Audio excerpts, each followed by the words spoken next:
स्वामिनारायणः साक्षात् अक्षरपुरुषोत्तमः सर्वेभ्यः परमां शान्तिम् आनन्दं सुखमर्पयेत्। श्री स्वामिनारायण भगवाननी जय। अक्षर पुरुषोत्तम महाराजनी जय। गुणातीतानंद स्वामी महाराजनी जय। भगतजी महाराजनी जय। शास्त्रीजी महाराजनी जय। योगीजी महाराजनी जय। प्रमुख स्वामी महाराजनी जय। महंत स्वामी महाराजनी जय। पेरिस मंदिर महोत्सवनी जय।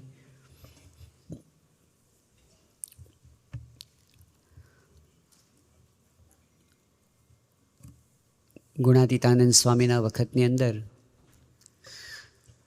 જ્યારે જૂનાગઢ મંદિરનું કામ ચાલતું હતું તે વખતે એ મંદિર માટે મૂર્તિઓ બનાવવાની હતી. બે સંતો કેવી મૂર્તિઓ બનાવવી એનો પ્લાન, એનો નકશો લઈને રાજસ્થાન ગયા. કારીગરને મળ્યા અને કીધું કે અમારે આવી મૂર્તિઓ જોઈએ છે. કારીગરે મૂર્તિની સાઇઝ જોઈ અને સામે સંતોને જોયા.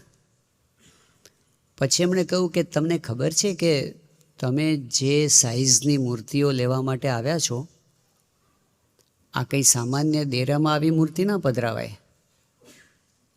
આના માટે તો લાખો રૂપિયાનું મંદિર હોય, ભવ્ય મંદિર, તો આવી મૂર્તિઓ શોભે.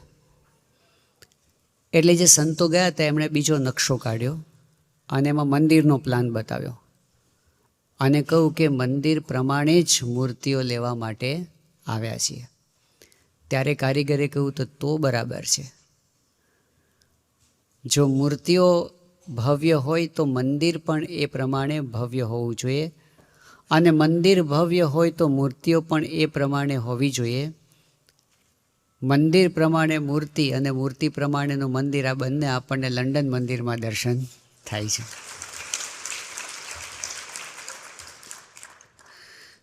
આજનો દિવસ ઐતિહાસિક દિવસ છે. 30 વર્ષ પહેલાં આજના દિવસે શ્રાવણ વદ દશમીના દિવસે ધામધૂમ ચાલતી હતી અને આખા વિશ્વની અંદર સંભળાય એવો ડંકો આ લંડનની ભૂમિ ઉપર પડ્યો હતો.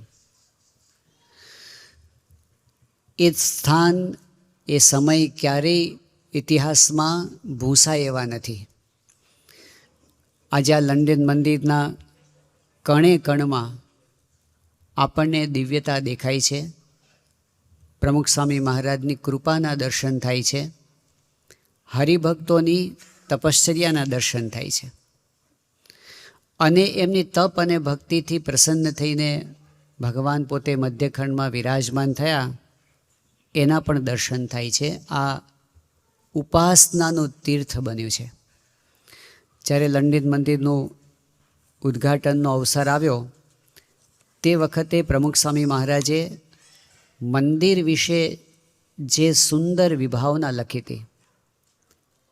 મંદિર એટલે આપણને એક બાંધકામ દેખાય છે, પણ હકીકતમાં એ મંદિરમાં શું પડેલું છે, પ્રમુખ સ્વામી મહારાજે જે એમના શબ્દોની અંદર લખ્યું છે એનું આપણે વાંચન કરીએ.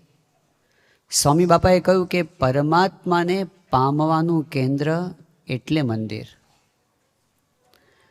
મનને સ્થિર કરે એ મંદિર. પરમ શાંતિ આપે એ મંદિર. ઉચ્ચ જીવનની પ્રેરણા આપે તે મંદિર. પરસ્પર આદર કરવાનું સમજાવે એ મંદિર. સંસ્કૃતિના ઊંચા મૂલ્યોનું રક્ષણ કરે એ મંદિર. આપણી આગવી ઓળખ કરાવે એ મંદિર.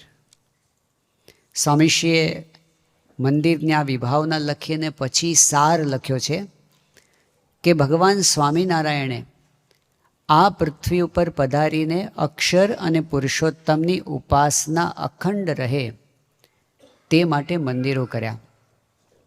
તેમાં સનાતન દેવો અને અવતારોની સ્થાપના કરી બધા ધર્મોને આદર કરતા શીખવ્યું.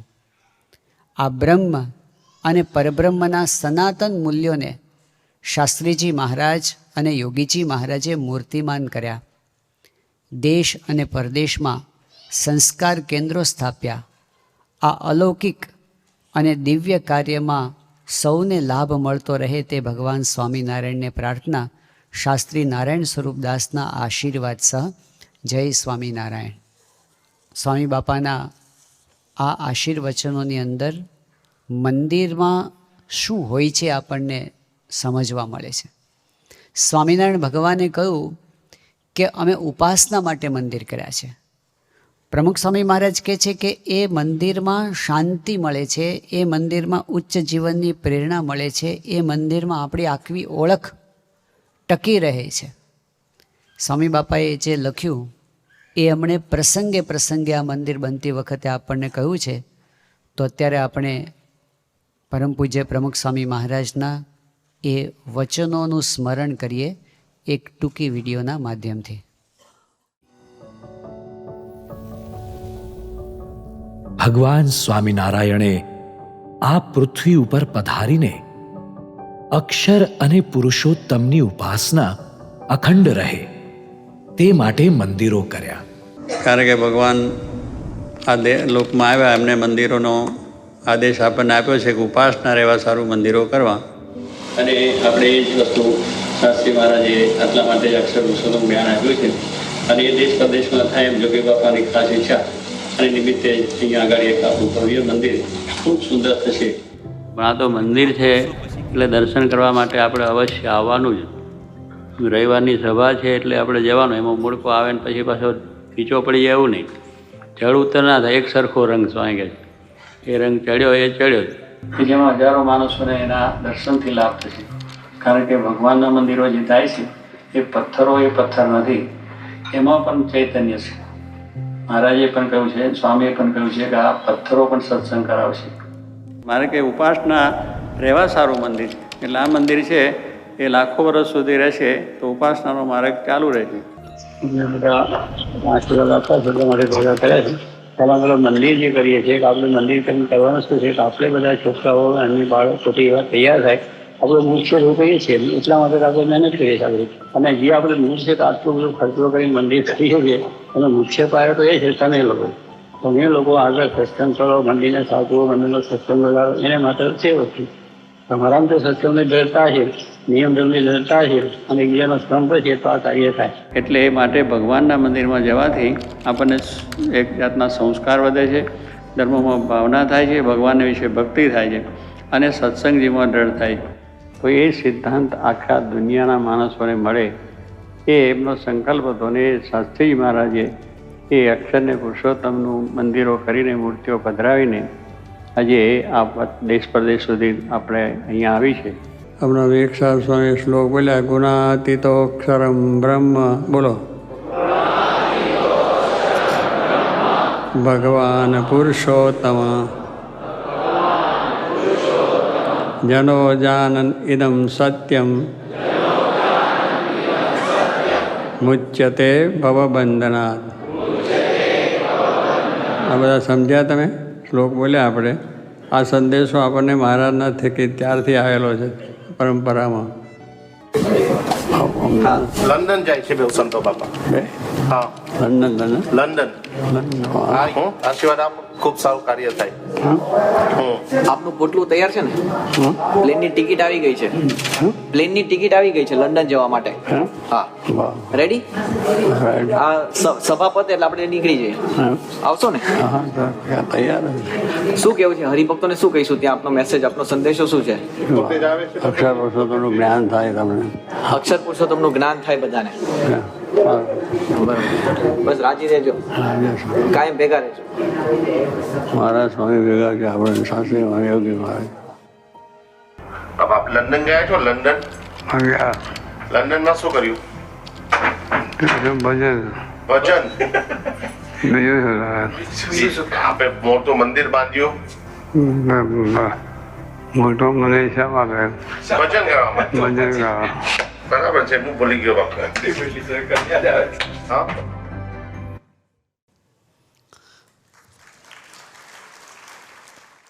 મંદિર શેના માટે છે એ સ્વામીશ્રીના બધા વચનોથી આપણને સમજાય છે. એમને અંતે આપણા હૃદયની અંદર મંદિર કરવું છે, આપણને બધાને સુખિયા કરવા છે, આપણા હૃદયની અંદર ભગવાન પધરાવવા છે, અને એ જ મંદિરનું અંતિમ લક્ષ્ય છે. હવે જે ભગવાનને હૃદયમાં પધરાવવાની સાધના, ઘણા બધા પ્રકારની સાધના દુનિયાની અંદર થાય છે. શ્રીમદ ભાગવતના 11 સ્કંધની અંદર શ્રી કૃષ્ણ ભગવાન ઉદ્ધવને અંતિમ ઉપદેશ આપે છે.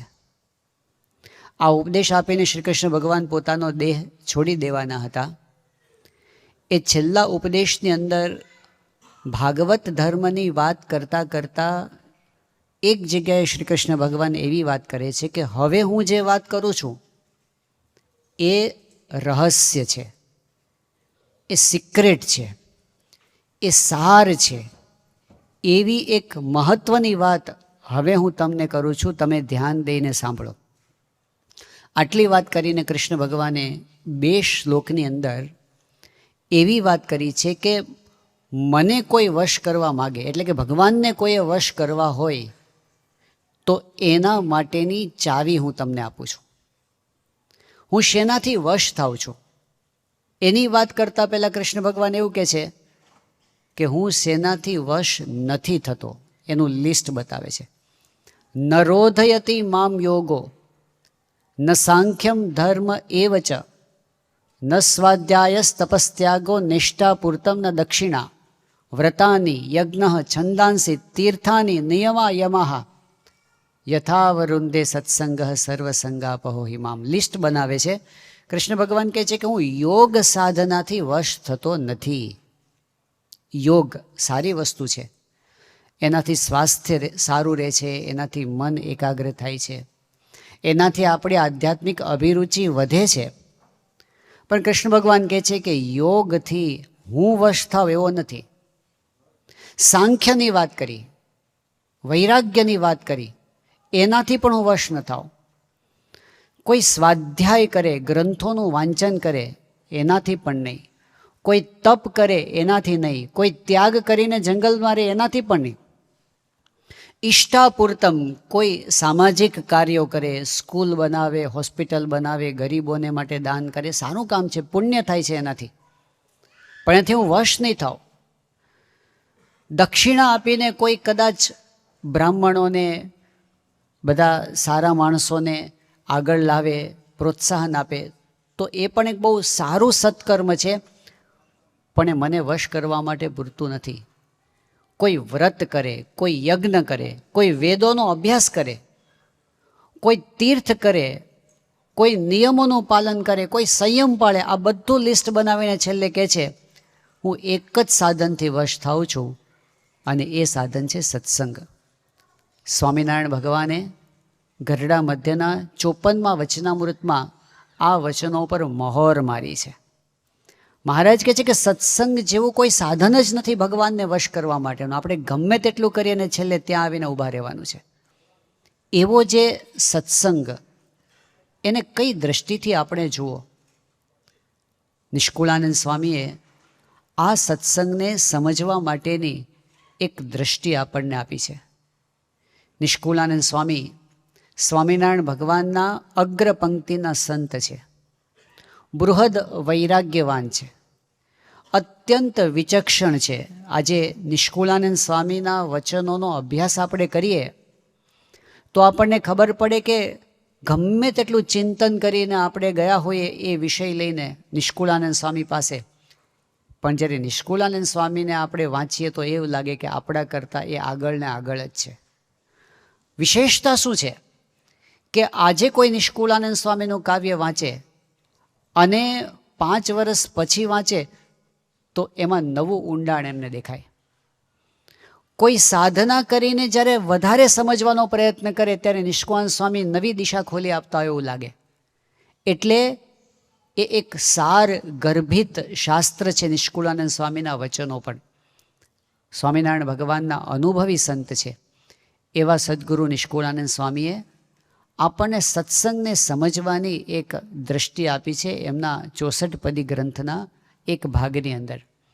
અત્યારે આપણે પૂજ્ય સંતોના કંઠે એ નિષ્કુળાનંદ સ્વામીના સત્સંગને સમજવા માટેના જે પદ છે એમાંથી કેટલાક પદોનું ગાન સાંભળીએ અને પછી એના ઉપર વિચાર કરીએ. સૌ હરિભક્તોને સંતોને વિનંતી કે આ પદમાં સૌ સમૂહમાં સમૂહ ગાન કરીશું. માનો મળી છે મોટી વાત હાથ આવી તે મહાર જોરે કરી જતન દિવસ રાત સુતા બેઠા એ સંભાર જોરે સાચો મળ્યો છે સત્સંગ અંગે અચળ કરી રાખજો રે રખે ચડે બીજાનો રંગ એવું ચાપણ દૂર નાખજો રે લઈ બેઠા છો મોટો લાભ ભેટી પૂરણ બ્રહ્મને રે નહીં તો દુઃખનો ઉગત ડાભ માની લેજો એ મર્મને રે આજ પામ્યા છો આનંદ પામ્યા દારુણ દુઃખને રે એમ કહે નિષ્કુળાનંદ રખે મુક્તા એવા સુખને રે ઘણા મોગા જે ઘનશ્યામ નાવે નજરે ન મળે કોઈને રે અક્ષરવાસી આઠું જામ જેને રહ્યા છે અખંડ જોઈને રે અતિ થઈને દિનાધીન નિત્ય નમાવે છે શિષને રે લગની લગાડી લે દીન જોઈ રહ્યા છે જગદીશને રે એવા મુક્તને મળવા કાજ મોટા ઈચ્છે છે મન મારે શિવ બ્રહ્માને સુરરાજ તે તો તલસે છે તન મારે એવા દેવતાના દર્શન થતા નથી થોડી વાત મારે નિષ્કુળાનંદ વિચારો મન આવો રહસ્ય બેસીએ કાંત મારે કિયા જીવ કિયા જગદીશ જાણો જુજવી એ જાત છે રે મર આપીએ સો શીશ તોય વણ મળ્યાની વાત છે રે કિયા કીડી કરી મેળાપ ભેડો ખાવા ભારે ભેદ છે રે કિયા પૂર્ણ પુરુષોત્તમ આપ કિયા જીવ જેને બહુ ખેદ છે રે અતિ અન મળ્યાનું એ મળવું માઈક અમાઈક ને રે તો દયા કરી ધરી દેહ આવે ઉદ્ધારવા અનેક ને રે કહીએ થાય એનો મેળાપ જ્યારે નરતન ધરે નાથજી રે કહે નિષ્કુળાનંદ આપ ત્યારે મળાય એને સાથજી રે એવા મળ્યા છે મહારાજ જે કોઈ સર્વે નાશામ છે રે વળી રાજા એ અધિરાજ એને આધારે સૌ ધામ છે રે ધામ ધામ ના જે રહેનાર હજુર રહે છે જોડી હાથને રે કરી આરત શુચાર શિષ નમાવે છે નાથને રે શિવ બ્રહ્માને સુરેશ દેવ અદેવ રહે છે ડર તારે જેની આજ્ઞામાં અહોનીશ શશી સૂરજ રહે છે ડર તારે કંપે કાળ માયા મન માય અતિ ઘણું અંતર મારે કહે નિષ્કુળાનંદ કાય તું પણ ડર ગૌરાનંદ કાય તું પણ ડરને તેના દર મારે. નિષ્કુળાનંદ સ્વામીએ સત્સંગને સમજવાની જે દ્રષ્ટિ આપી છે અદ્ભુત છે. નિષ્કુળાનંદ સ્વામીના વચનોમાં વિશેષતા શું છે કે એક બાજુ સત્સંગને સમજવા માટે, એમનો મહિમા સમજવા માટે આપણને એક દ્રષ્ટિ ખોલી આપે છે, અને બીજી બાજુ પેરેલલ પોતાના જાતનું શુદ્ધિકરણ કરવાની વાત પણ સમજાવતા જાય છે. બંને સાથે ચાલે છે. પ્રાપ્તિ અને સાધના, પ્રાપ્તિ અને પ્રાપ્તિને અનુરૂપ આપણું જીવન, એ બંનેની વાત નિષ્કુળાનંદ સ્વામી એકબીજામાં ગૂંથી લે છે. કારણ કે એ બંનેને એટલો સંબંધ છે. જો આપણને સાચી વસ્તુ મળી હોય અને એને આપણે માણવી હોય તો આપણે પણ સાચા થવું પડે છે. અને જો ખરેખર આપણે સાચા થવું હોય તો એના માટે આ સત્સંગની સચ્ચાઈને સમજવી એ બહુ જ જરૂરી છે. ટૂંકમાં આપણે કહીએ તો નિષ્કુળાનંદ સ્વામીના આ વચનો સત્યને સમજવા અને પામવા માટેની રીત આપણને શીખવે છે.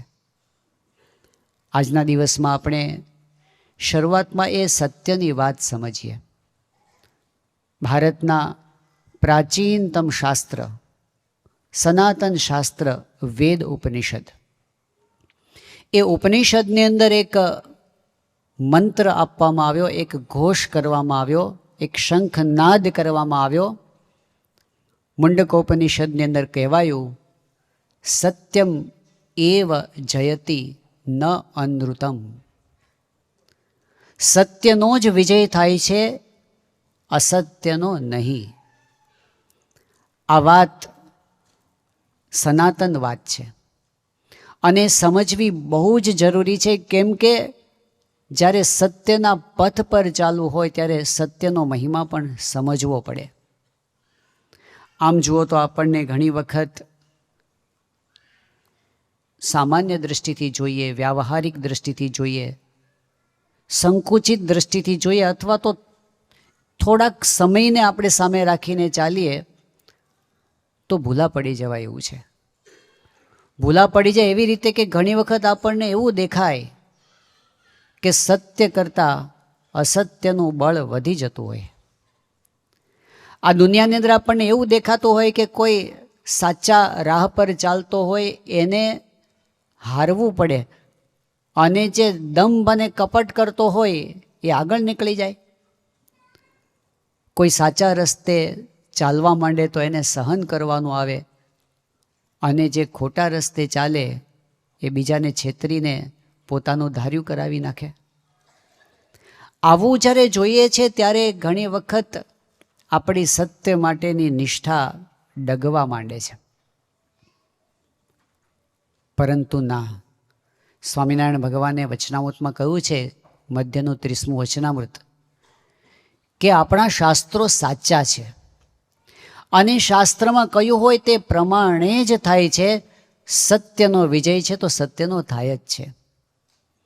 આપણે થોડી ધીરજ રાખવાની હોય છે. જો આપણા પૌરાણિક ઇતિહાસની સામું આપણે જોઈએ તો શ્રીમદ ભાગવતના 7મ સ્કંધની કથા છે.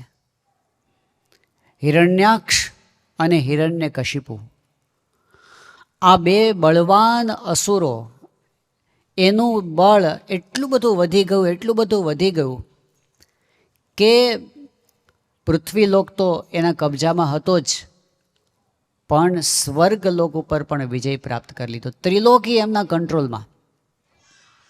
દેવતાઓને સ્વર્ગ છોડીને ભાગી જવું પડ્યું.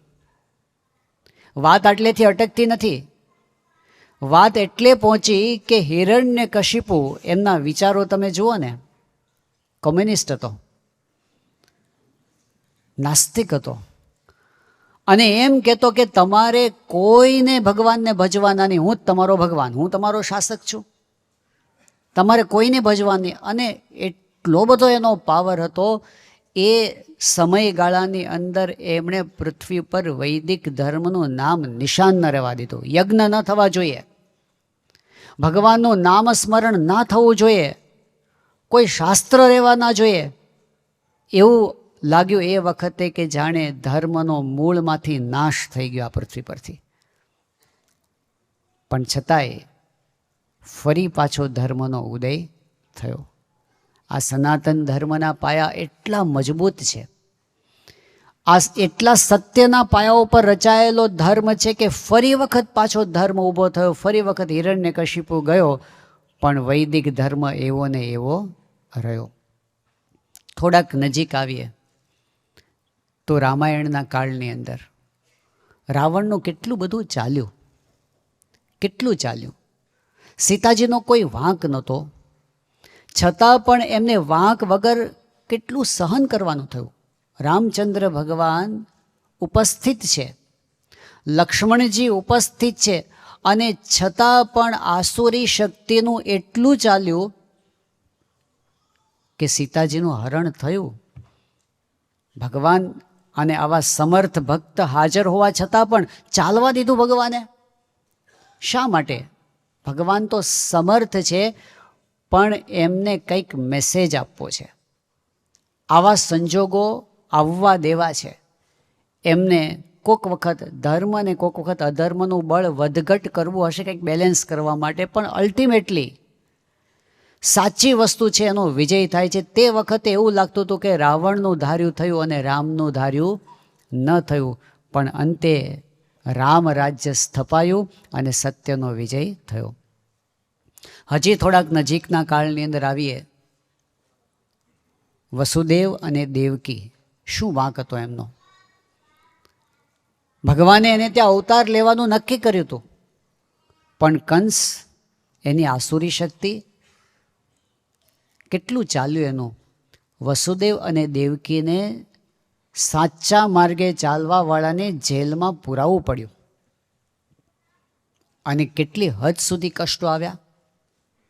કોઈ પણ માતા હોય એના માટે એનાથી વધારે દુઃખદ ઘટના કઈ કહેવાય કે એના 7 સંતાનોને જન્મતા વેત એની નજર સામે મારી નાખવામાં આવે.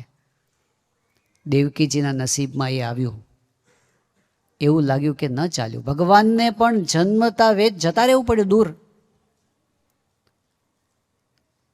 આસુરી શક્તિ બળવાન થઈ ગઈ એવું લાગ્યું.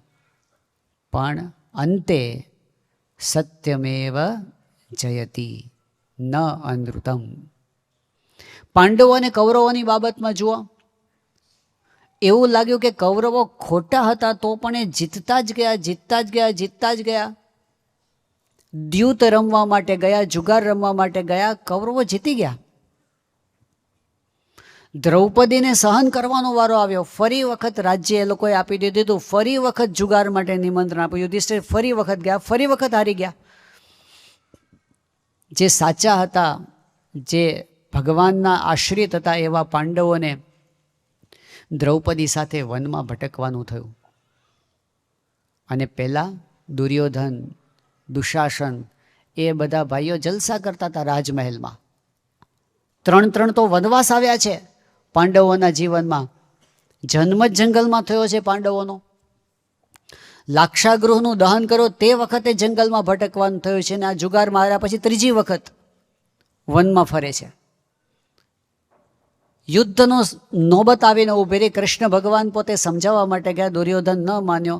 યુદ્ધ તો થશે જ એવું થયું. જ્યારે બંને પક્ષ પોતપોતાની સેનાઓને મજબૂત કરતા હતા તે વખતે ઝાઝા લોકો કૌરવોના પક્ષે જોડાયા. જો પાંડવોના પક્ષે 7 અક્ષૌહિણીની સેના, કૌરવોના પક્ષે 11 અક્ષૌહિણી સેના.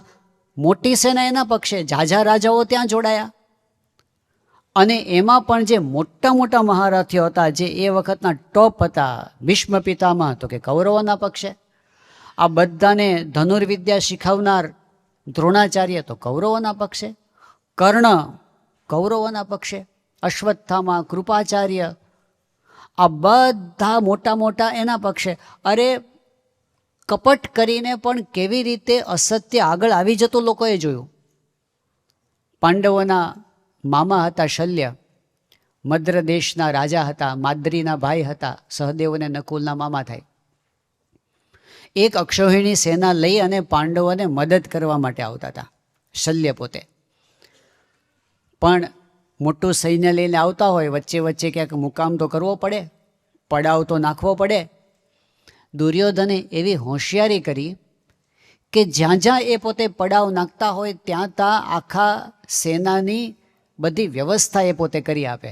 એના માટે તંબુ બનાવી આપે, એના માટે ખાવા પીવાની વ્યવસ્થા કરી આપે, એના માટે સરભરા કરી આપે.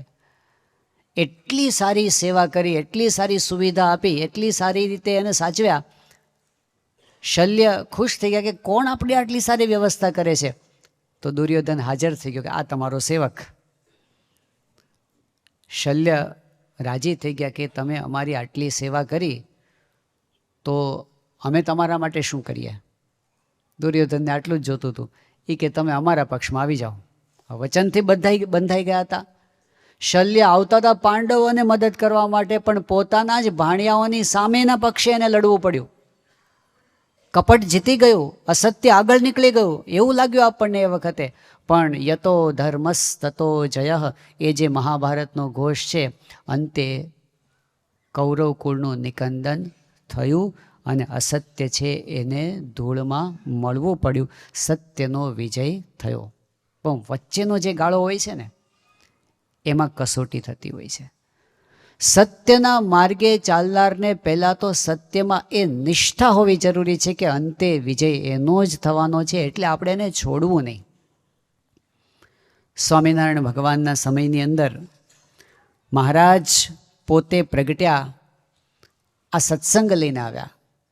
પ્રેમાનંદ સ્વામીએ ગાયું કે અક્ષરના વાસી વાલો આવ્યા અવની પર, નવખંડ ધરતીમાં સ્વામી છતરાયા ચાલે રાજ. અક્ષરના વાસી વાલો આવ્યા અવની પર, અવની પર આવી વાલે સત્સંગ સ્થાપ્યો. હરિજનોને કોલ કલ્યાણનો આપ્યો રાજ. અક્ષરના વાસી વાલો આવ્યા અવની પર. મહારાજ પોતે સત્સંગ લઈને આવ્યા છે, સત્સંગ સ્થાપવા માટે આવ્યા છે. અને સત્સંગનો અર્થ જ એ કર્યો, સત્યસ્ય સંગ સત્સંગ, સાચાનો સંગ. સત્યસ્ય સ્વાત્મનઃ સંગ, સત્યસ્ય પરમાત્મનઃ, સત્યસ્ય ચ ગુરુ સંગ સચ્છાસ્ત્રાણામ તથૈવ ચ. પણ મૂળ સત્યનો સંગ, એ સત્સંગ છે. મહારાજ એક સાચી વસ્તુ લઈને આવ્યા. અને જ્યારે સત્યની વાત આવે ત્યારે એમાં સંઘર્ષ પણ આવે. મહારાજે બધાને સાચા માર્ગે વાળ્યા. પહેલાં તો સદ આચારના રસ્તે, સાચો આચાર, વ્યસનો છોડાવ્યા, હિંસા બંધ કરાવી. કેટલાક ધર્મના નામે અધર્મ ચાલતા હતા એવા હિંસામય યજ્ઞો એમણે બંધ કરાવ્યા, દૂષણોથી બધાને મુક્ત કર્યા. મુમુક્ષુઓ સત સંસ્કારવાળા સત્સંગમાં તણાવા માંડ્યા. ધીમે ધીમે સત્સંગનો પ્રતાપ ખીલતો ગયો, સંતો થયા. અને એમાં પણ મહાસમર્થ ધુરંધર એવા મોટા મોટા મઠાધીશો હોય, વિદ્વાનો હોય, ધનપતિ હોય, એ બધા મહારાજથી એવા આકર્ષાયા, સંસાર છોડીને મહારાજને સમર્પિત થયા. એમાં યોગી પુરુષો હતા, એમાં ઉચ્ચ કક્ષાના સાધકો હતા. પરંતુ એ સંતો જ્યારે સમાજમાં ફરતા થયા અને જ્યારે એક બહુ જ મોટો વર્ગ સત્સંગમાં જોડાવા માંડ્યો, ત્યારે અસત્યનો પરાભવ થતો એવું લાગે ને. તેજોદ્વેષ થયો, વિરોધ થયો. અને વિરોધ એ કક્ષાએ થયો કે એવું લાગ્યું કે એક સમયે તો જાણે એ જ બધે છવાઈ ગયું છે. વિચાર કરો, સ્વામિનારાયણ ભગવાનના વખતની અંદર તે વખતે મોટી મોટી રાજસત્તાઓ વિરોધમાં પડી ગઈ. એમને કોઈક રીતે ગેરસમજ થઈ, પણ ગેરસમજ એટલી બધી પાવરફુલ થઈ ગઈ કે સાચી વાતને લોકોએ સાઈડમાં કરી નાખી. આ બાજુ વડોદરાના દિવાન હતા, બહુ જ બુદ્ધિશાળી માણસ હતા. 3 રાજ્યની અંદર એમનું દિવાનગરું ચાલતું હતું. એવા વડોદરાના દિવાન પણ સ્વામિનારાયણના વિરોધમાં પડ્યા. નજીક આવીએ જરાક તો અમદાવાદમાં પેશવાનો સૂબો હતો. એને તો એટલો બધો વિરોધ કે સ્વામિનારાયણ ભગવાનને મારી જ નાખવા. અને છેલ્લી કક્ષાનું કાવતરું એમણે કર્યું. ભદ્રના કિલ્લાની અંદર મહારાજને નિમંત્રણ આપ્યું અને સિંહાસન એવું બનાવ્યું કે એના ઉપર મહારાજ બેસે તો સીધા ઉકળતા તેલમાં પડે એવું આયોજન કર્યું એમણે. મહારાજે એનું કપટ ખુલ્લું પાડ્યું. પણ પેશવાનું આટલો બધો તેજોદ્વેષ એના મનની અંદર છવાઈ ગયો હતો કે સ્વામિનારાયણનું નિકંદન કાઢી નાખો. એનાથી સહેજ ઉપર જાઓ તો વિસનગરના સુબા લાલદાસ, એમને વિનાકારણ સ્વામિનારાયણ સંપ્રદાય પ્રત્યે દ્વેષ થયો હતો. તો એ કેવું કરે કે જે સ્વામિનારાયણ સંપ્રદાયના ભક્ત બને એને તડકામાં ઊભા રાખવાના, કાંઈ કારણ નહીં, કાંઈ ભૂલ નહીં, તમે સ્વામિનારાયણના કેમ થાય, બસ તડકામાં ઊભા રાખે વિના કારણે.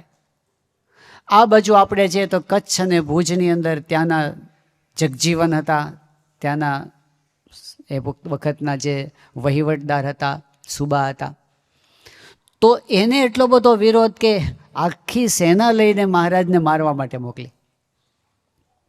જરા આ બાજુ આવીએ જુનાગઢ બાજુ તો ત્યાં જુનાગઢના જે દિવાનો હતા એને વિરોધ, એટલી હદ સુધી વિરોધ આવી ગયો કે મંદિરના પાયા ઉખાડીને ફેંકી દેવા એવો પ્રયત્ન થયો છેલ્લી કક્ષા સુધીનો.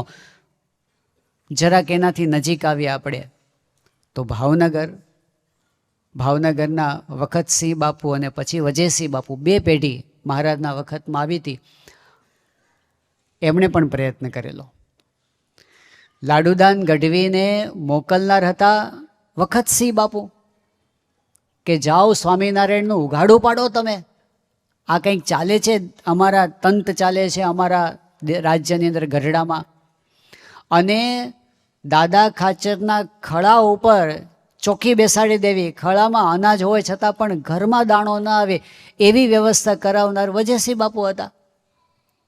એમના તરફથી આરબની બેરેક હતી.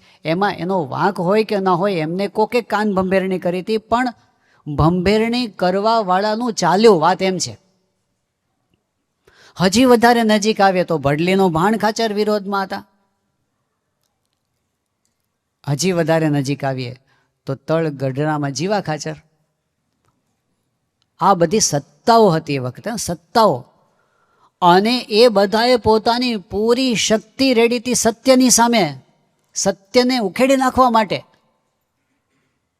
પરમહંસોનો વિચાર કરો, એ વખતે કીડી જેવા જીવને પણ ડૂબવે નહીં એવા આ નિર્મળ સંતો, એમનું જીવન, એમનું ત્યાગ, એમનું સમર્પણ, એમની ભક્તિ, એનો જોટો જડે તેમ નથી એવા એ પરમહંસો.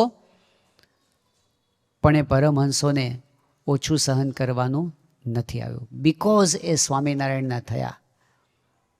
એમને માર સહન કરવા પડતા, તુંબડા તોડી નાખતા, ભિક્ષા માગવા જાય તો ભિક્ષા તો ન આપે, જે ભેગી થયું એને ધૂળમાં નાખી દે, ઉપવાસ પડતા, એમના નિયમમાં ભંગ થાય એવા પ્રયત્નો કરવામાં આવતા. આટલેથી વાત નથી અટકતી. મારવામાં આવતો એટલે કેટલી હદ સુધી ઇતિહાસની અંદર બધા પ્રસંગો નોંધી શકાયા નથી. પણ હીરાદાસ નામના એક પરમહંસ હતા. મહારાજના વખતમાં મહારાજે પરમહંસો માટે અમુક આકરા પ્રકરણો ચલાવેલા. તો કોઈક સંત એવા પણ હોય કે જે પોતે મહારાજ પ્રત્યે નિષ્ઠા જબરજસ્ત હોય, પણ બહુ કડક નિયમો આવે ને. મહારાજે તો કેટલા કડક નિયમો, ખટરસના નિયમ આપ્યા હતા. ગળ્યું નહીં, ખાટું નહીં, ખારું નહીં, તીખું નહીં, કડવું નહીં, તુરું નહીં, તેલ નહીં, ઘી નહીં, દૂધ નહીં, જેમાંથી સત્વ મળે એવું કાંઈ નહીં ખાવાનું, ભિક્ષા માગવાની, જે કાંઈ ભેગું થાય એ તળાવમાં ઝબકોળવાનું, કૂચો થઈ જાય પછી એમાંથી એક કાચલી ખાવાનું. રતાંધળા થઈ ગયા હતા કેટલાય સંતો. મહારાજે બહુ આકરી કસોટી એ બધા સંતોની કરેલી. એમાં કેટલાકને આ આકરા નિયમ પાળવા અઘરા પડી ગયા હતા. એટલે પછી એવા કેટલાક હતા કે જે પોતે આમ મહારાજના જ ભજન કરતા, પરંતુ મહારાજે કીધું તમે આ સમુદાયમાં નિયમ નથી પાળી શકતા તો તમે આઉટ, વિમુખ. તો એકલા ફરતા, એને એકડમલ કહેવામાં આવતું. મહારાજના વખતમાં આવા જે એકલા ફરીને ભજન સ્વામિનારાયણનું, જીવમાં નિષ્ઠા સ્વામિનારાયણ ભગવાનની, એના સિવાય બીજું કાંઈ નહીં, પણ એકડમલ થઈને ફરતા. એવા આ હીરાદાસ ધ્રાંગધ્રા બાજુ ગયા હતા અને એ વખતે એક ગામના ચોરાની અંદર એમણે રાત્રિ નિવાસ કર્યો હતો. બીજા કેટલાક એ વખતે ભેગા થયા હશે, બીજા બાવાઓ ત્યાં, એણે જોયા અમને. હીરાદાસ સ્વામિનારાયણનું ભજન કરતા હતા, એમાં એમને વાંધો હતો. એટલે કે એ બાબોડી સ્વામિનારાયણ કા ભજન બંધ કર, એટલે એ મોટે બોલતા હતા, એને બદલે મનમાં બોલવા માંડ્યા સ્વામિનારાયણ સ્વામિનારાયણ સ્વામિનારાયણ. તો ફરી પાછો એમને ગુસ્સો ચડ્યો, સ્વામિનારાયણ બોલવાનું બંધ કર એમ કરીને મારવાનું ચાલુ કર્યું. પણ મારે તો સ્વામિનારાયણ વધારે બોલાય, તો વધારે મારે તો વધારે સ્વામિનારાયણ બોલાય. પછી એટલો બધો ગુસ્સો ચડ્યો, એણે પોતાના ચીપિયા ગરમ કર્યા અને એ ગરમ લોઢાના ચીપિયાથી મારીને માંસના લોચા કાઢી નાખ્યા. એ સાધુ બેભાન થઈ ગયા. જ્યારે ભાનમાં આવે ત્યારે આજુબાજુ કોઈ હતું નહીં, કોઈ એમનો પક્ષ રાખનાર ન મળે, કોઈ એની મદદ કરનાર ન મળે. એ સંત ત્યાંથી ઢસડાતા ગઢડા આવ્યા અને મહારાજના ચરણોમાં મસ્તક મૂક્યું, એનું વસ્ત્ર ખસી ગયું અને મહારાજે આ માંસના લોચા નીકળેલા જોયા કે મહારાજ દ્રવિત થઈ ગયા. અરે સાધુરામ, શું થયું આ તમને? હીરાદાસ કે મહારાજ, કાં તો મને તમારી પાસે રાખો અને કાં તો તમારા સ્વરૂપની નિષ્ઠા મારા જીવમાંથી કાઢી નાખો. કેવી નિષ્ઠા હશે બોલો? મહારાજ કે અમારા સ્વરૂપની નિષ્ઠા અમારાથી પણ ટાળી શકાતી નથી. મહારાજ કે તમારી સેવા અમે કરશું. મહારાજે હીરાદાસને પોતાની સાથે રાખ્યા. પણ આવા એક બે પ્રસંગો નથી, કેટલાય પરમહંસોને તો મારી નાખવામાં આવ્યા. આટલી હદ સુધી સંપ્રદાયનો સત્યનો વિરોધ એક બાજુ ચાલતો હતો, રાજસત્તાઓ વિરોધમાં પડી હતી. પણ અંતે તમે જુઓ છો, એ જે વિરોધ કરનારા હતા એ કોઈનું અસ્તિત્વ કે કોઈનું નામ નથી. અને સ્વામિનારાયણ સંપ્રદાયની વિજય ધ્વજા આજે આખા વિશ્વમાં તમે જુઓ ગગનમાં ફરકે છે. સ્વામિનારાયણ ભજન આખા વિશ્વમાં થાય છે. પણ એ જે પીરિયડ હોય છે વચ્ચેનો, ભગવાનને ત્યાં દેર છે, અંધેર નથી. સાચા રાહ પર ચાલનારે તપશ્ચર્યા કરવી પડે છે, પણ અંતે સત્યનું ફળ એને પ્રાપ્ત થાય છે. શાસ્ત્રીજી મહારાજના વખતનો વિચાર કરો. શાસ્ત્રીજી મહારાજ, એમનું બળ હતું સચ્ચાઈનું બળ, અને સત્યના બળે એમણે સાચી ઉપાસના પ્રવર્તાવવા માટેનો યજ્ઞ આદર્યો. જ્યારે સુરતની અંદર ભગતજી મહારાજ સાથેનું મિલન થયું અને ભગતજી મહારાજે જ્યારે અક્ષર પુરુષોત્તમ ઉપાસનાની વાત એમને કરી, શાસ્ત્રીજી મહારાજ તો અનાદિના પુરુષ હતા, પણ એક રીત એમને સમજાવી કે ગુરુ થકી જ્ઞાન પ્રાપ્ત કરવાનું હોય. ગુરુ ભગતજી મહારાજ પાસેથી એમણે અક્ષર પુરુષોત્તમ ઉપાસનાનું જ્ઞાન પ્રાપ્ત કર્યું અને આ વાત સાચી છે એવી એમણે પ્રતીતિ કરી. પછી એક જ વસ્તુ હતી કે ખરેખર આ બ્રહ્માંડની અંદર આત્યંતિક કલ્યાણ કરવા માટે, પરબ્રહ્મ સ્વામિનારાયણ ભગવાનને પામવા માટે, અક્ષરધામના અધિકારી થવા માટે આ અનિવાર્ય છે. હજારો મુમુક્ષુઓ આ જ્ઞાનથી વંચિત રહી જાય એ કેમ પોસાય? એટલે એમણે ઝંપલાવ્યું, એમણે એ જ્ઞાનનું પ્રવર્તન ચાલુ કર્યું. અને જ્યારે એ જ્ઞાનનું પ્રવર્તન ચાલુ કર્યું ત્યારે એમને વિરોધ પણ ચાલુ થયો.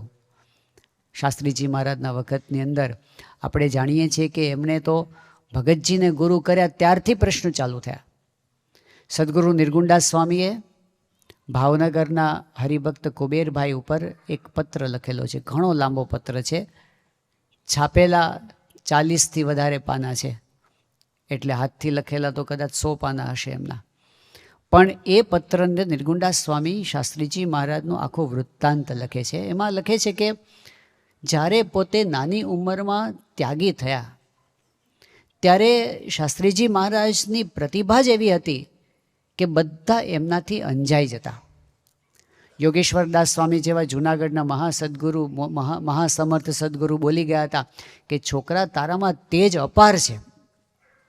અને સ્વામિનારાયણ ભગવાને કહ્યું છે, ગુણાતીતાન સ્વામીએ કહ્યું છે કે એક એક સાધુની પાછળ લાખ લાખ મનુષ્ય ફરશે, એવો સાધુ હું તને દેખું છું. આવું એમની એકદમ કિશોર અવસ્થાની અંદર યોગેશ્વરદાસ સ્વામી એમને જોઈને કહ્યું હતું. પણ એ શાસ્ત્રીજી મહારાજ ગોવર્ધનભાઈ કોઠારી એમના મુખનું પાન બની ગયા હતા. એટલો બધો રાજીપો. આચાર્ય વિહારીલાલજી મહારાજ એમના આંખનું રતન બની ગયા હતા.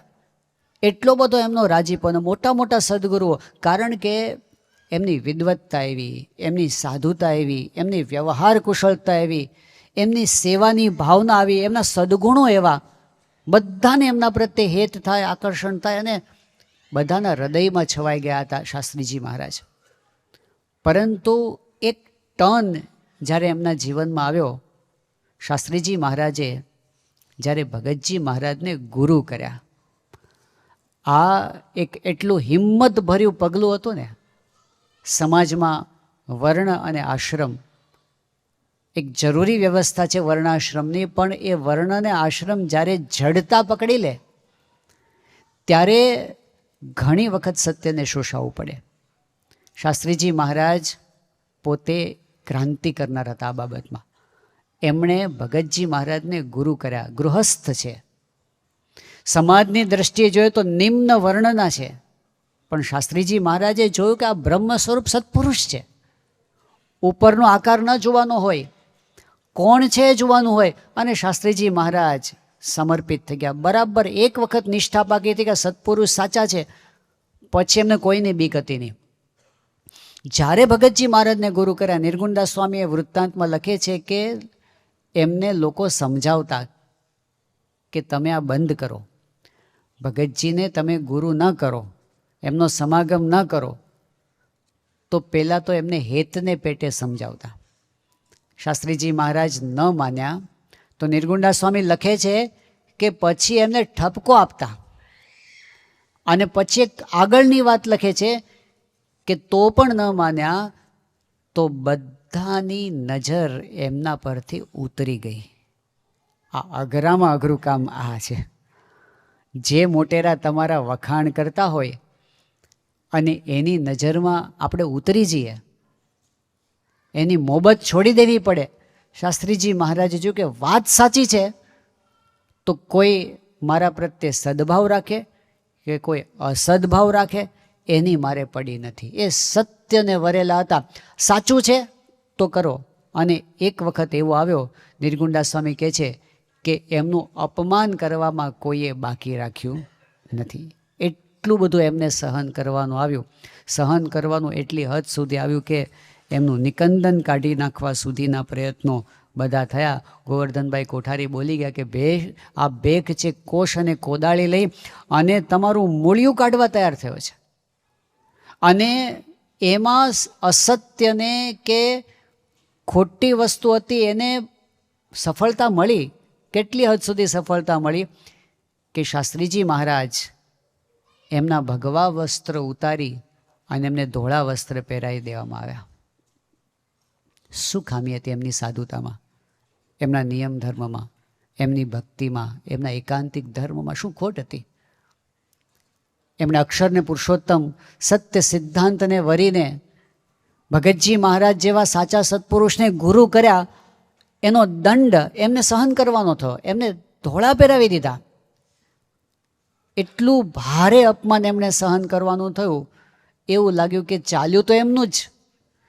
વિહારીલાલજી મહારાજ સમજતા હતા કે આ સાધુ સાચા છે, પણ એનું ચાલ્યું નહીં. અને જે વિરોધ કરનારા હતા એનું ચાલી ગયું. એ વખતે એવું લાગ્યું કે શું થાય છે આ. ગોવર્ધનભાઈ કોઠારીએ જ્યારે આ વાત શાસ્ત્રીજી મહારાજને કરી કે તમે મૂકો આ વાત પડતી, આને લીધે તમારે આટલું સહન કરવાનું આવે છે. શાસ્ત્રીજી મહારાજે સ્વામિનારાયણ ભગવાનના વચનો યાદ કર્યા. એમણે કહ્યું કે મહારાજે મધ્યના 57માં વચનામૃતમાં કહ્યું છે કે ભગવાનના સ્વરૂપનું જ્ઞાન મને જે થયું એ વાત હું બીજાને ન કરું તો શા કામનું? તલવાર ભેગી હોય અને સમય આવે ત્યારે લડવામાં કામ ન લાગે. નાણું ભેગું હોય અને સમય આવે ત્યારે વાપરવામાં કામ ન લાગે તો એ નાણું શા કામનું, એ શસ્ત્ર શા કામનું? એમ મહારાજે કીધું કે જ્ઞાન જો આપણને થયું છે તો મારા યોગમાં આવે એને હું આ જ્ઞાનની વાત ન કરું તો તે જ્ઞાન શા કામનું? અને પછી એમણે કીધું, મહારાજે કીધું છે કે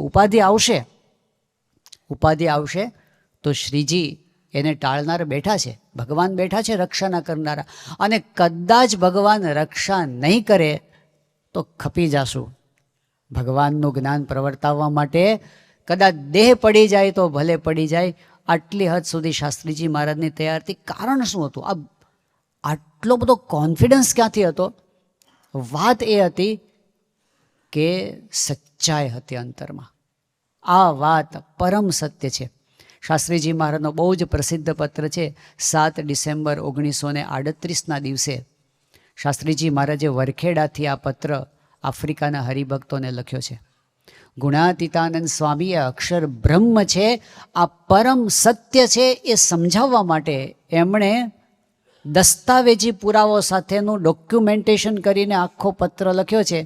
પરંતુ એ પત્રમાં જે પુરાવા એમણે લખ્યા છે એ બધું બતાવ્યા પછી છેલ્લે એક વાત એવી લખે છે જે બધા પુરાવાઓને વટી જાય. શાસ્ત્રીજી મહારાજે કીધું કે મને ખોટી વાત ગોઠવણી કરીને બીજાને સમજાવી સ્વાર્થ સાધવો એવું આવડતું નથી. મને ખોટી વાત બીજાને સમજાવી દેવી, સ્વાર્થ સાધવો, ગોઠવણી કરવી એવું મને આવડતું નથી. પછી કહે છે અસત્યમાં ઘણું પાપ છે. ભાગવતમાં કહ્યું છે ન અસત્યાત પરમ પાપમ.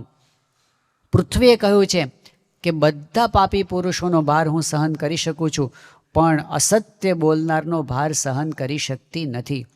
માટે મારે કોઈ પ્રકારે અસત્ય વાતમાં દુરાગ્રહ કરવો હોય નહીં. માટે ખાસ મારો વિશ્વાસ હોય ને સાચા બોલો પ્રામાણિક પુરુષ હોઉં એમ માનતા હો તો ઉપરની વાત સાચી માની ખરા અંતઃકરણથી સ્વામી અનાદિ અક્ષર છે તે વાતની નિષ્ઠા કરશો અને શ્રીજી મહારાજ પૂર્ણ પુરુષોત્તમ ભગવાન છે તે વાત ખચિત માનજો.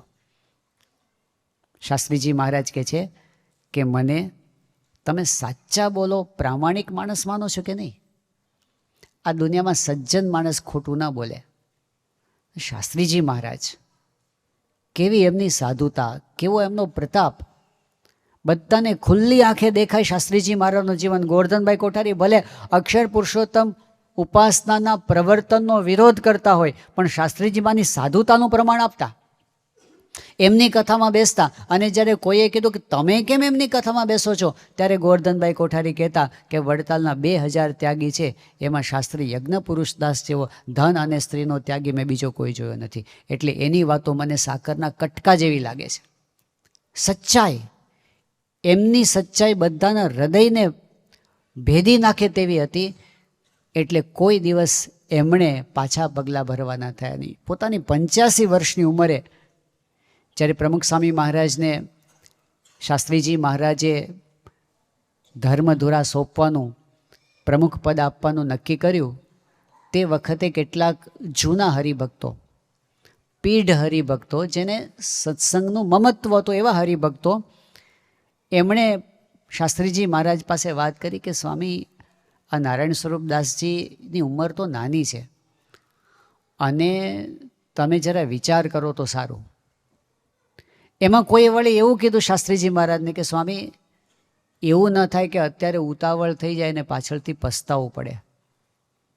એ વખતે શાસ્ત્રીજી મહારાજ પોતે બોલ્યા હતા, મેં મારા જીવનમાં એક પણ કાર્ય એવું નથી કર્યું કે મારે ક્યારેય પસ્તાવું પડે. આ એક વચન છે ને એ શાસ્ત્રીજી મહારાજને જીવનને સમજવા માટે કાફી છે. 85 વર્ષની ઉંમર સુધી એક પણ વખત જેને પસ્તાવું ના પડ્યું હોય. આજે આપણે દિવસમાં કેટલી વાર પસ્તાવું પડે છે.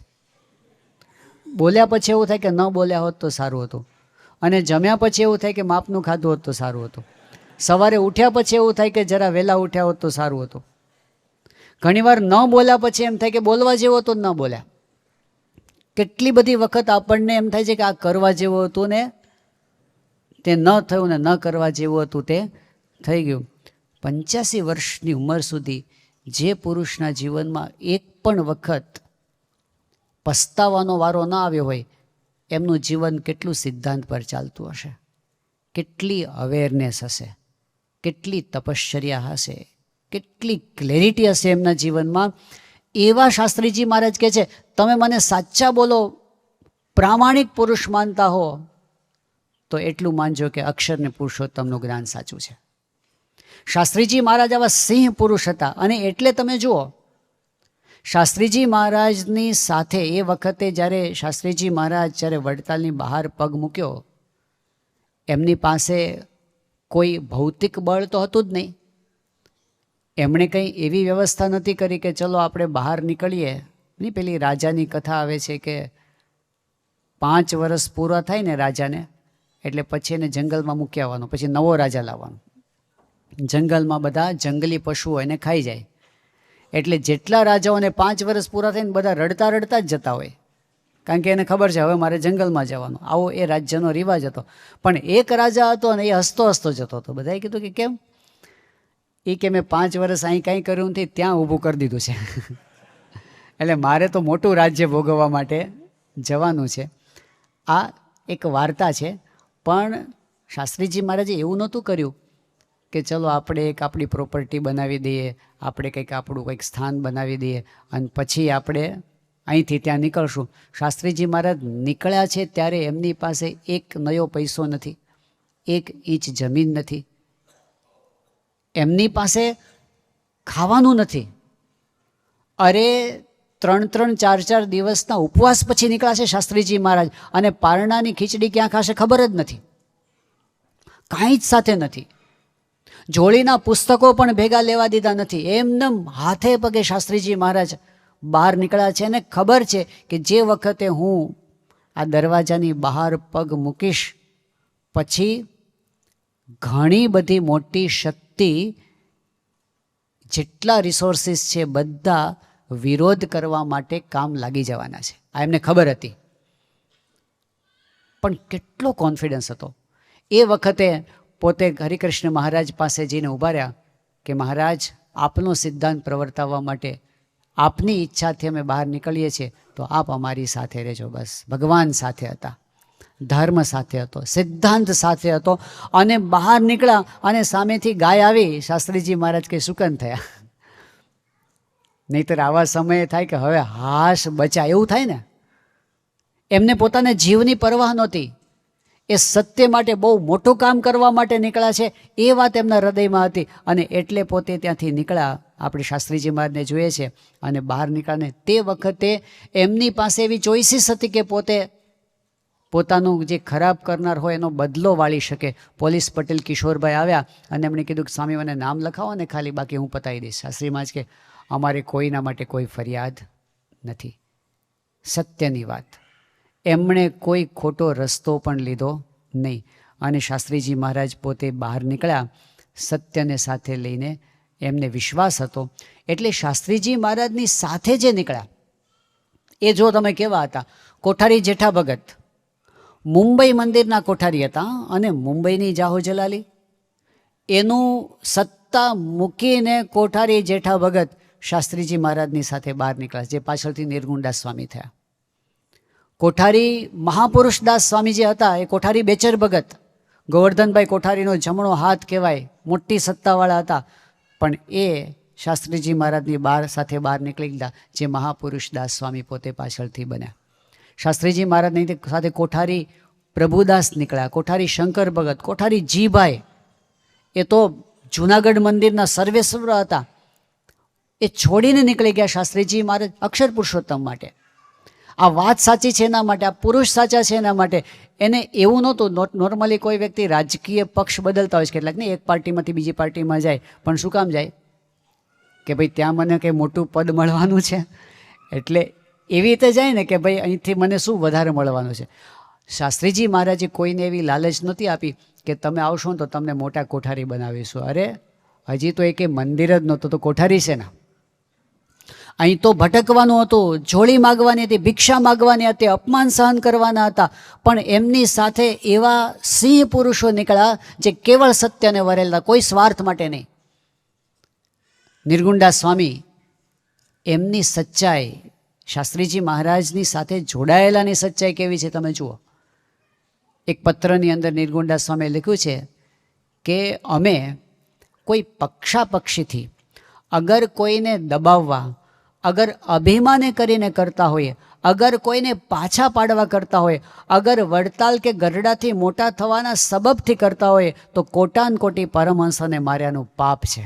વિચાર કરો, નિર્ગુણદાસ સ્વામી એ પોતે કેવા સોગંદ ખાય છે, એવા સોગંદ ખાય છે કે અમે આ જે અક્ષર પુરુષોત્તમ ઉપાસનાનું કામ કરીએ છીએ, આ બોચાસણનું મંદિર કર્યું, આ સારંગપુરનું મંદિર હવે પ્રતિષ્ઠિત થવાનું છે, આ જે અમે કામ કરીએ છીએ, આ કામની અંદર અમારા દિલની અંદર, મનની અંદર જો આવો ભાવ પડેલો હોય ને, અંદરનો ભાવ, કયો ભાવ?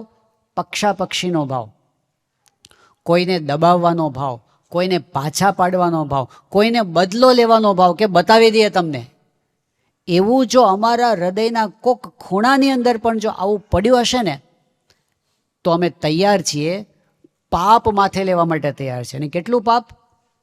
માણસને માર્યાનું પાપ હોય ને તોય કેટલું મોટું કહેવાય, આ તો પરમહંસને મારવાનું પાપ. અને એક પરમહંસ નહીં, 500 પરમહંસ નહીં, કોટાન કોટી પરમહંસોને મારીને જે પાપ લાગે ને એ પાપ અમારા માટે આવે જો અમારા હૃદયના કોઈ ખૂણાની અંદર પણ સહેજ પણ મલિન ભાવ હોય તો. કેટલી સચ્ચાઈ, અને સચ્ચાઈનો કેટલો કોન્ફિડન્સ. એટલે નિર્ગુણદાસ સ્વામી આગળ પોતે એક પત્રમાં લખે છે કે છેવટે કહું છું કે થોડા વખતમાં નિંદા કરનાર પણ આ જ્ઞાનને કબૂલ કરીને નમતા આવશે ને સૌ પગે લાગશે ને સાચે દેવળે ઘંટ વાગશે, કારણ આપણે કોઈ દિવસ માથું કાપી નાખનારનો પણ ત્રિકાળમાં અવગુણ છે જ નહીં. વિશ્વાસ કેટલો બધો છે કે એક દિવસ સાચા દેવળે ઘંટ વાગવાનો છે. કેમ? કારણ કે અમારા હૃદયની અંદર માથું કાપી નાખનાર હોય ને કોઈ અમારું, એનો પણ ત્રિકાળમાં અવગુણ નથી. બોલો, તો હૃદયની શુદ્ધિ તો જુઓ, આ પ્યોરિટી જુઓ તમે, કયા પાયા ઉપર આ ઉપાસના પ્રવર્તનનું કામ ચાલી રહ્યું છે. સચ્ચાઈ, જે સત્ય હોય છે ને એ નિર્ભય હોય છે, જે સત્ય હોય છે એ કોન્ફિડન્ટ હોય છે. સ્વામિનારાયણ ભગવાન પોતે સંઘ લઈને આણંદ પધાર્યા, સાથે સમર્થ પરમહંસો છે, સાથે બધા એમના પાર્ષદો છે, કાઠી દરબારો છે, બધા શસ્ત્ર સજ્જ મહારાજની સેવામાં. અને મહારાજનું પ્રવેશ થાય છે આણંદ શહેરની અંદર. તે વખતે કેટલાક લોકોએ, દ્વેષી લોકોએ ચડાવ્યા, સામાન્ય માણસો તો બિચારા ચડાવવા ચડી જાય, અને ચડાવ્યા કે સ્વામિનારાયણ ગામમાં આવશે તો ગામ બગાડશે, એટલે એમને ગામ બહાર કાઢો. તો લોકો તો ચડી ગયા, કોઈએ એમના ઉપર ધૂળ નાખી, કોઈ એમના ઉપર છાણ નાખ્યું, કોઈ એમના ઉપર પથરા નાખ્યા આ સંઘ ઉપર અને મહારાજ ઉપર.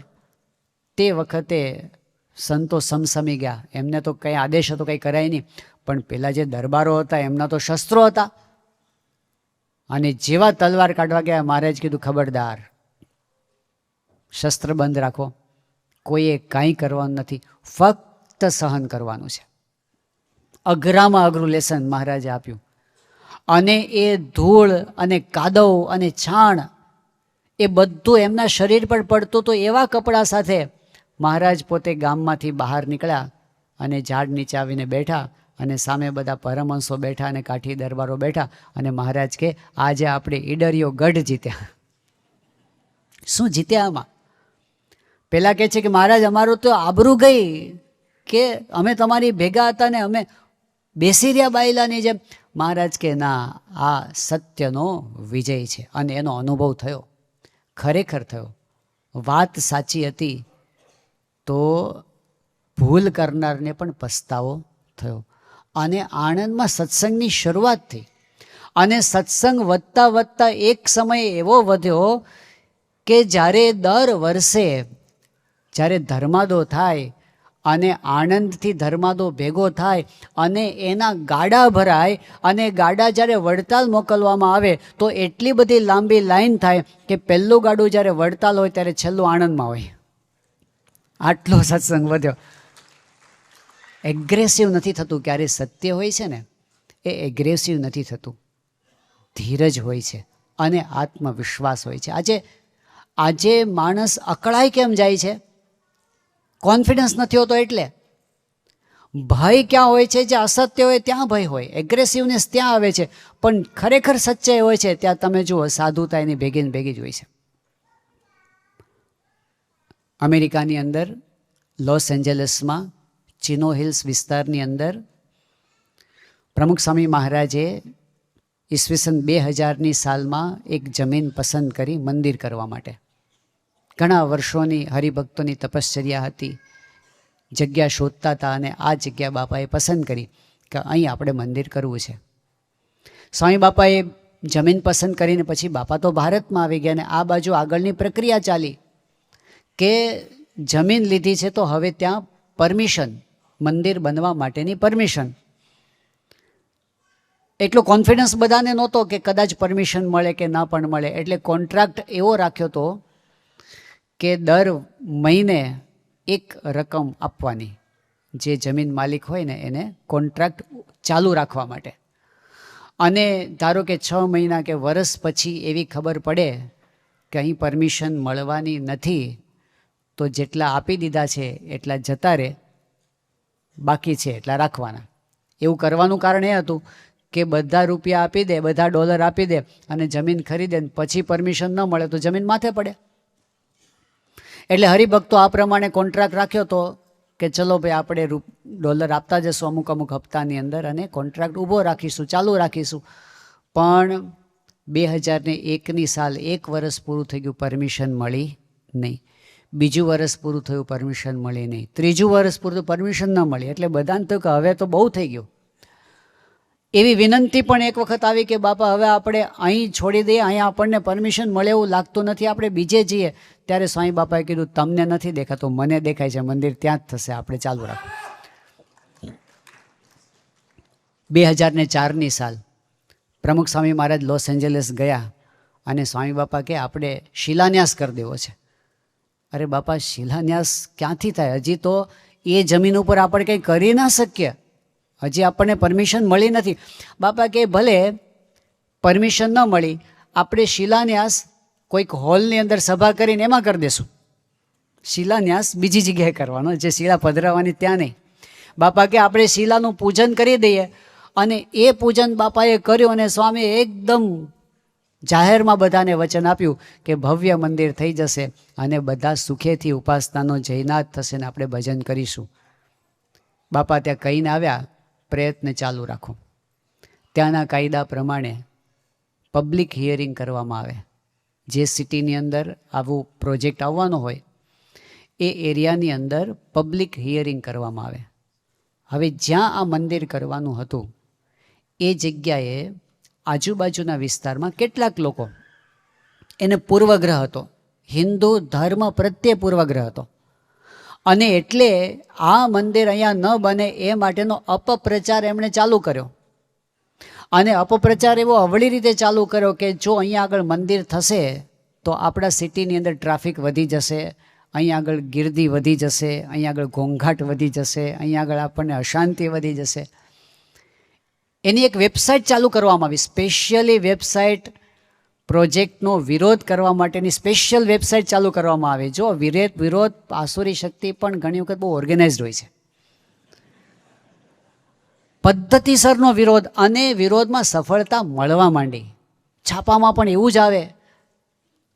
હવે જ્યારે પબ્લિક હિયરિંગનો દિવસ આવ્યો 2004ની અંદર, પ્રમુખ સ્વામી મહારાજ તે વખતે આફ્રિકા પહોંચી ગયા હતા અને આ બાજુ સાંજના 6 વાગે હિયરિંગ ચાલુ થયું. ચિનો હિલ્સ સિટીના ઇતિહાસમાં લાંબામાં લાંબુ હિયરિંગ સાંજના 6 વાગે ચાલુ થયું હતું, રાતના 2 વાગ્યા સુધી.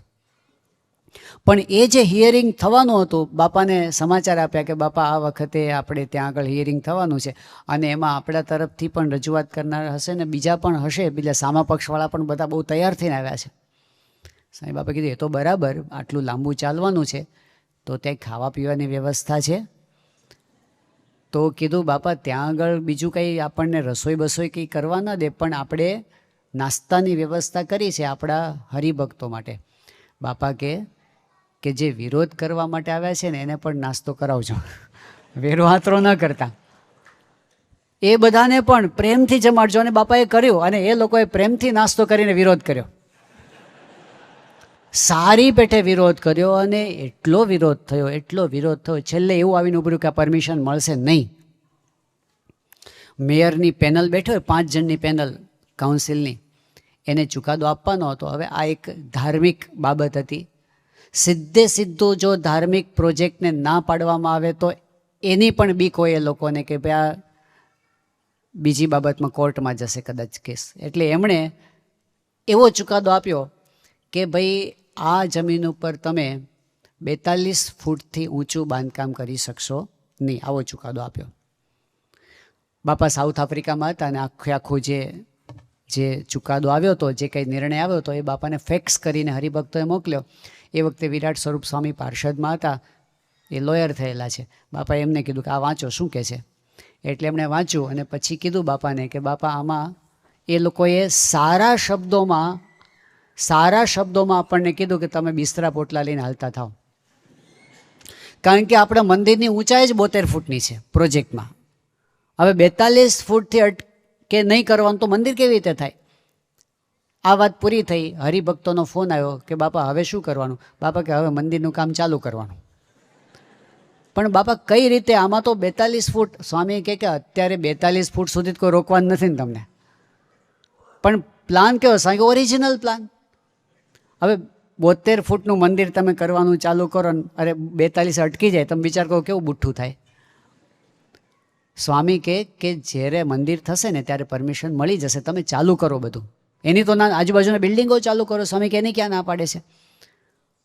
હવે આ બધું માથે પડે તો પણ બાપાના વચનમાં વિશ્વાસ અને હરિભક્તોએ કામ આગળ ચાલુ કર્યું. 2006ની સાલમાં જ્યારે સ્વામી બાપા અહીં પધાર્યા હતા ને, પેલું શું કહેવાય ધોળો ધુમાડા વખતે, ત્યારે તે વખતે અમેરિકાથી પણ આવ્યા હતા બધા હરિભક્તો અને આપણા મુખ્ય ટ્રસ્ટીઓ. સ્વામી બાપાએ એ વખતે કીધું કે 2007માં હું આવું છું અમેરિકા અને આપણે એલએના મંદિરની પ્રતિષ્ઠા કરી દેવી છે. અરે પણ બાપા પ્રતિષ્ઠા હજી તો મંદિર ક્યાં થયું છે? બાપા કે ભલે ને મંદિર ના થયું હોય, હવેલીમાં પ્રતિષ્ઠા કરશું. પણ બાપા હવેલી નહીં થાય. બાપા કે કાંઈક તો તૈયાર થશે ને, મારે પ્રતિષ્ઠા કરી દેવી છે. કારણ કે બધી મૂર્તિઓમાં હું પ્રતિષ્ઠા કરી દઈશ. અને બાપા 2007માં આવ્યા. ઇતિહાસમાં પહેલી વખત એવું થયું, પહેલાં પ્રતિષ્ઠા થઈ ને પ્રતિષ્ઠા પછી નગરયાત્રા નીકળી ને નગરયાત્રા પૂરી થઈ પછી મંદિરનો પહેલો પથ્થર મુકાયો. પણ સ્વામીએ ત્યાં પ્રતિષ્ઠા કરીને જે હવેલીનો એક ભાગ તૈયાર થયો હતો, અત્યારે બુક સ્ટોલ તરીકે વપરાય છે, ત્યાં બાપાએ મૂર્તિઓ તો પધરાવી દીધી.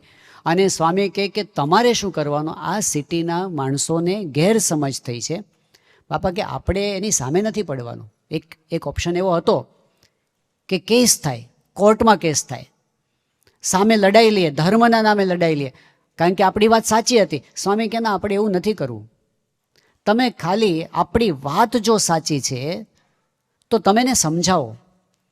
અને બાપાના વચને ત્યાં એક્ટિવિટી ચાલુ થઈ, બધી આપણી મંદિરની સભા ચાલુ થઈ, પછી લોકોને મળતા થયા.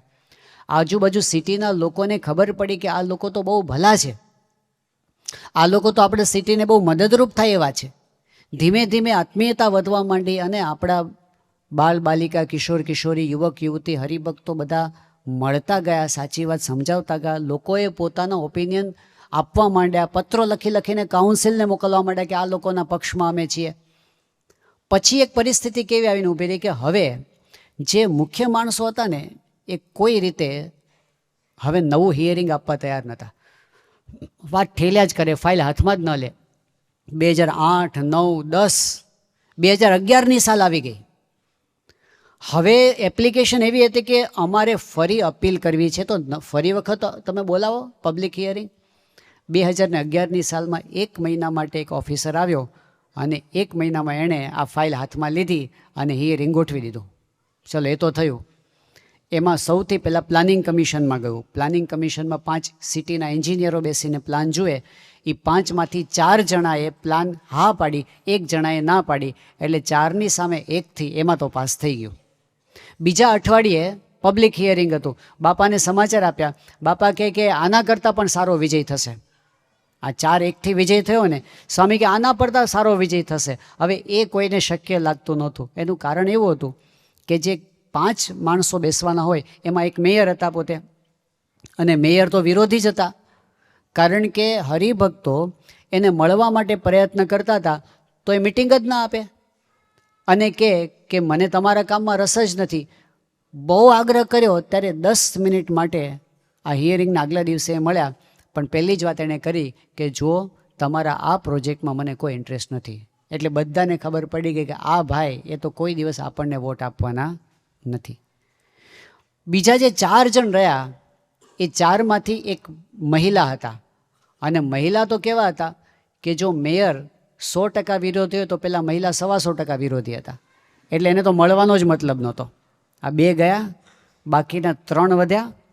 3માંથી 2 જણ એવા હતા કે જે મૌખિક રીતે એવું કહેતા હતા કે અમે તમને સપોર્ટ કરીશું, અને એક જે હતા ને, હવે વધ્યા ને છેલ્લા, એ ઘડીક હા પાડીને ઘડીક ના પાડે.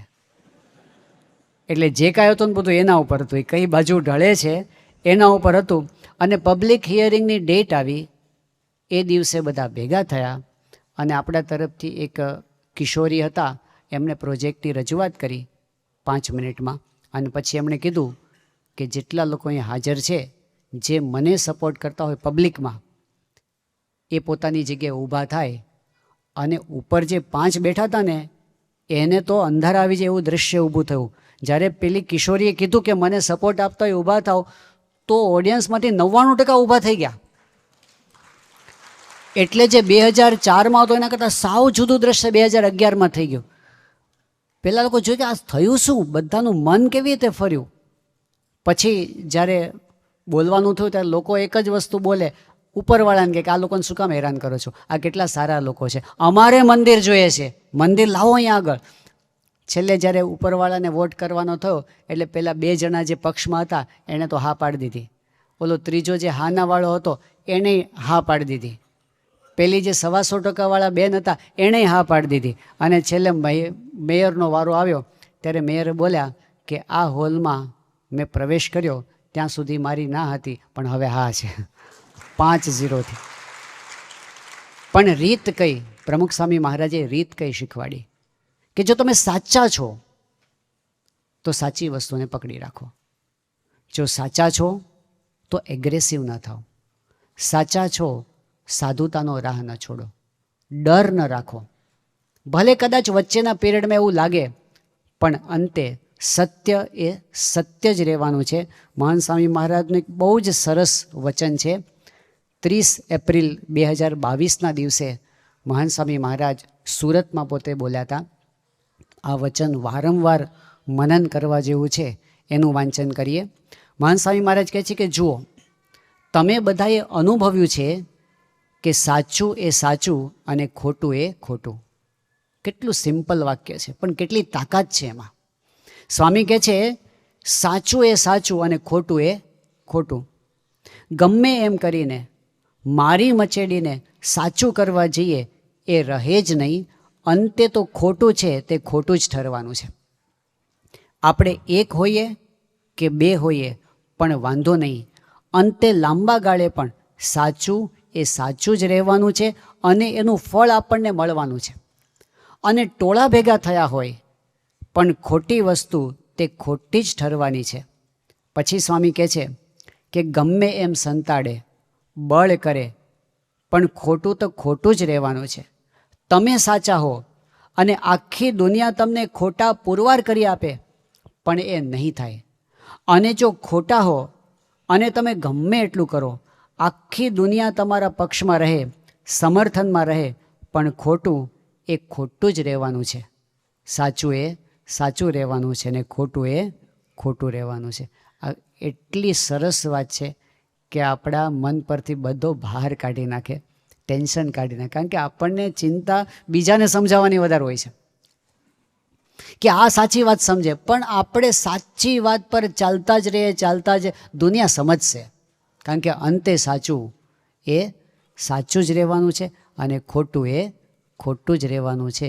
એટલે સત્સંગ, નિષ્કાન સ્વામી કેટલી સરસ વાત કરી દીધી. આ સત્સંગને જો એક શબ્દમાં, સત્સંગને જો મૂલવવો હોય એક વિશેષણમાં તો હજારો વિશેષણ છે, પણ એમણે પસંદ કયું કર્યું કે સાચો મળ્યો છે સત્સંગ એને અચળ કરી. સત્સંગ જેવું સાચું દુનિયામાં કાંઈ નથી. એ સાચી વસ્તુને જો આપણે સાથે રાખીએ તો આપણો વિજય અને વિજય છે. એ સાચા સત્સંગની વાત આપણને નિષ્કુળાન સ્વામીએ સમજાવી છે. એને વિશેષ આપણે હવે પછીના દિવસોમાં જોઈશું. શ્રી સ્વામિનારાયણ ભગવાનની જય. સ્વામિનારાયણ નારાયણ નારાયણ.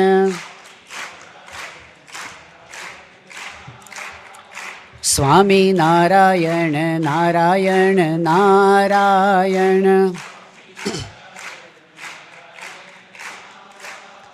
સ્વામિનારાયણ સ્વામિનારાયણ.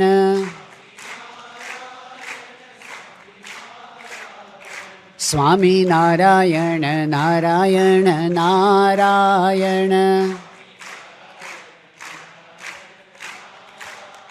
સ્વામિનારાયણ નારાયણ નારાયણ.